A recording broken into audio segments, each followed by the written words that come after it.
effectivement, et vous prenez la responsabilité de tout ce que vous dites. Et vous avez vu des choses assez terribles, je crois. Tout à fait. Alors je vais assumer totalement ce que je vous dis.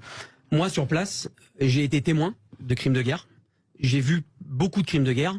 Les seuls crimes de guerre que j'ai vus pendant les jours où j'étais sur place ont été perpétrés par des militaires ukrainiens.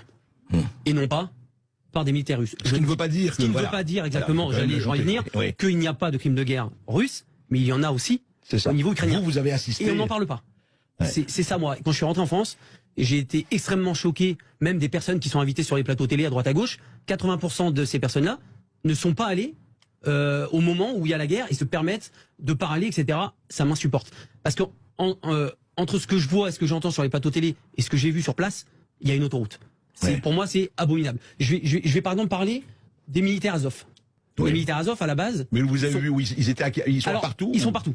Ah, pas seulement à Azovstal, ou etc. Même à Lviv. Ils sont même à Lviv, à l'ouest. Ils ont leur scratch, avec vous savez, le beau scratch néo-nazi, ça se tient aussi à le dire.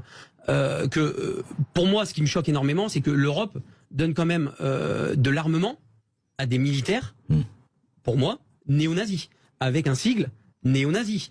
On n'en parle pas, il suffit de regarder, c'est un ancien sigle SS, qui est brandi partout en Ukraine. Et ça on le voit partout. Partout. Et ça ne pose aucun problème. Moi, j'ai travaillé avec ces gens-là, je leur ai donné des médicaments, etc. Vous savez quelles étaient leurs conversations devant moi? Parce que je comprends un petit peu l'ukrainien et le russe et beaucoup parlent anglais. Ils rigolaient de se dire que s'ils croisaient des juifs ou des noirs, qu'ils les dépeceraient. Ah, carrément. Voilà ce qu'ils disaient devant vous. Voilà ce qu'ils disaient devant moi. Et c'était leur conversation qui les faisait vachement rigoler. Voilà ce qu'ils disaient sur les juifs et sur les noirs. Ça, c'est la première chose. Ça, moi, je pouvais pas cautionner, mais sur place, je pouvais pas faire grand-chose. Et qu'est-ce que vous avez vu? Vous dites que vous avez assisté. J'ai vu donc des militaires russes qui ont été capturés et qui ont été donc du coup déjà bien malmenés et qui ont été, on va dire, attachés. Et en fait, on était dans une sorte de hangar et ces militaires russes qui ont été capturés arrivaient dans des petites fourgonnettes par 3 ou par 4. À chaque fois qu'ils faisaient descendre ces militaires, les militaires Azov ukrainiens leur demandaient qui est l'officier, qui est l'officier. Je vais vous expliquer pourquoi. Ou ils répondaient pas, ou ils répondaient. Chaque militaire qui descendait de cette fourgonnette se prenait une balle de Kalachnikov dans le genou. Alors qu'ils étaient sans défense, et qu'ils étaient attachés. D'accord. Ce que je suis en train de vous dire là, j'ai des vidéos qui l'attestent. Sinon, je me permettrais pas de sortir des trucs pareils. J'ai des vidéos où on montre des militaires russes en train de se prendre des balles dans le genou. On ne sait pas trop pourquoi, parce qu'ils répondent pas à des questions. Et les gens qui avaient le malheur donc de dire c'est moi l'officier, se prenaient une balle dans la tête.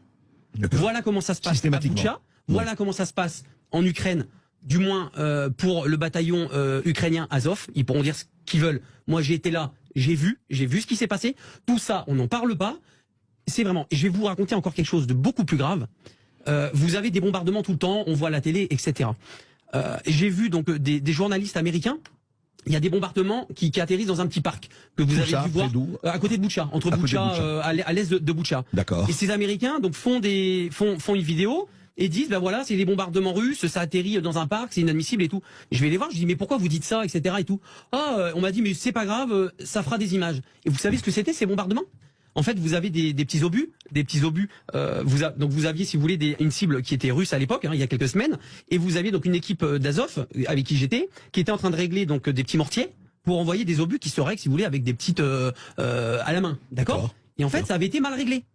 Et ça arrive une fois sur 2, une fois sur 3. Donc ces obus, au lieu d'atterrir à 100 mètres plus loin où il y avait justement les militaires ou du matériel russe, atterrit dans le petit parc. Et on fait passer ça. Pour des bombardements russes. Au bout d'un moment, faut arrêter. Et je vais vous rappeler une règle simple de la guerre. Vous avez par exemple les Ukrainiens, les Russes, qui se tirent dessus. D'accord? Je vous donne un exemple simple. Vous êtes en plein dans la ville, ils se tirent dessus, ils s'envoient des obus dans les deux sens. Si les Ukrainiens ratent leur cible, l'obus va atterrir où? Pas sur les Russes. Donc dans une maison ou dans un bâtiment ukrainien. Et la même chose, bien sûr, pour les Russes. Bien sûr. Pourquoi on ne parle pas de ça? Et donc, tous les bombardements, toutes les bombes, tous les obus qui atterrissent à Boutcha, à Kiev, etc., c'est du russe. Il faut arrêter. Il faut un petit peu réfléchir. Il y a des deux côtés. Les crimes se font des deux côtés. Mais bien sûr. Et encore autre chose. et là je vais enfoncer le clou, mais c'est pas grave, j'en assumerai les conséquences. J'étais à Lviv, j'étais à l'hôtel, il y a eu des bombardements, j'étais à 500 mètres d'un missile qui a atterri, où je dormais, tout a pété, les glaces, etc. Je vais tout de suite sur place, et en fait on s'aperçoit que les 5 missiles, il y a 4 missiles qui ont tapé des dépôts d'armement qui venaient d'Europe, qui avaient été stockés à Lviv en attente que ça soit amené à Kiev et dans des unités. Vous savez où est-ce qu'il les stocke, l'armement qui arrive d'Europe? Eh ben il les stocke dans des locaux et dans des maisons civiles, sans que les gens le sachent. Donc ils arrivent la nuit, je vous donne un exemple, ils arrivent la nuit, ils ouvrent un local, les gens qui sont là, ils vont s'en apercevoir. Pas forcément, parce que il y a beaucoup de camionnettes civiles, comme des HL, vous voyez ce que je veux dire, vous voyez pas? Ils mettent des caisses d'armement dedans, et ils arrivent dans un local civil, exactement, habité civil, ou sinon collés à des habitations. Qu'est-ce qui s'est passé pour Lviv? Des drones ou je sais pas quoi à repérer, ils ont bombardé. Résultat des courses, 8 civils morts, 2 enfants à l'hôpital, et il me semble qu'il y a eu un enfant qui est mort. Ah, les Russes, ils ont tué. Non mais attendez, vous pouvez m'expliquer pourquoi l'armement, en plus l'armement qui vient d'Europe, est stocké à côté de civils? Vous savez comment j'appelle ça? J'appelle ça se servir de la population comme bouclier humain. D'accord? Je vois pas comment... Et là, ça se passe dans certains pays, c'est terrifiant.